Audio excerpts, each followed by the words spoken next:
क्या है plasma therapy, क्या इससे बच सकती है जान? कोरोना वायरस के मामलों में रोजाना हो रहे उछाल ने विभिन्न चिकित्सा संसाधनों की मांग को बढ़ा दिया है। ऑक्सीजन सिलेंडर और कंसंट्रेटर से लेकर एंटीवायरल दवाइयों तक की मांग तेजी से बढ़ रही है। इसके अतिरिक्त गंभीर स्थितियों में रोगियों के इलाज के लिए प्लाज्मा को भी प्रभावी माना जा रहा है। डॉक्टरों का कहना है कि यदि आप हाल फिलहाल में कोरोना संक्रमण से ठीक हुए हैं तो आप अपना प्लाज्मा दान करके दूसरे की जान बचा सकते हैं। पर ये प्लाज्मा थेरेपी क्या है और ये कोविड संक्रमितों के लिए कैसे फायदेमंद हो सकती है, इस पर आज हम बात करेंगे। क्या है प्लाज्मा थेरेपी? डॉक्टर्स की माने तो प्लाज्मा थेरेपी एक ऐसी प्रक्रिया है जिसमें संक्रमण से उबरने वाले व्यक्ति के रक्त से प्लाज्मा को लेकर रोगी में इंजेक्ट किया जाता है। संक्रमण से उबरने वाले व्यक्ति के रक्त में मौजूद प्लाज्मा में एंटीबॉडी होते हैं जो रोगी को उस वायरस से मुकाबला करने में मदद करते हैं। इस प्रक्रिया से रोगी तेजी से संक्रमण से ठीक हो सकता है। इसके अलावा प्लाज्मा डोनर को इस डोनेशन से कोई दिक्कत नहीं होती। लोगों के मन में इससे संबंधित तरह तरह के भ्रम है। इसका जवाब ये है कि जो मरीज कोविड संक्रमण से स्वस्थ होकर घर लौट आए हैं, उनके अंदर एक ऐसी प्रतिरोधक क्षमता विकसित हो जाती है जो कोरोना वायरस के लिए ढाल के रूप में काम करती है। ऐसे व्यक्ति दूसरे लोगों की जान बचा सकते हैं।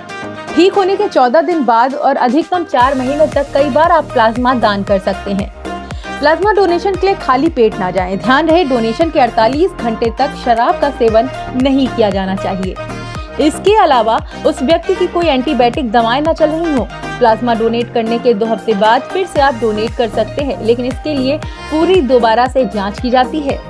क्या डोनेशन के बाद डोनर को कोई दिक्कत होती है? इसका जवाब है, डोनेशन के बाद कोई कमजोरी नहीं आती है। डोनेशन के बाद डोनर को ब्लड बैंक कुछ समय के लिए अपनी निगरानी में रखता है। इसके अलावा व्यक्ति को शुरुआती 3 से 4 घंटे तक कोई भारी सामान न उठाने और अधिक से अधिक मात्रा में तरल पदार्थ के सेवन की सलाह दी जाती है।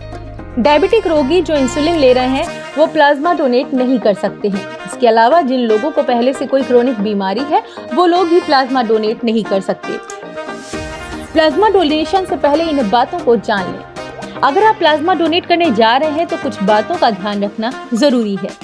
डोनेशन के लिए आपके पास 3 महीने के भीतर की कोविड नेगेटिव रिपोर्ट या RT-PCR परीक्षण होना आवश्यक है। यदि आप एसिम्प्टोमेटिक हैं तो कोविड पॉजिटिव रिपोर्ट आने के 14 दिनों के बाद ही डोनेशन करें।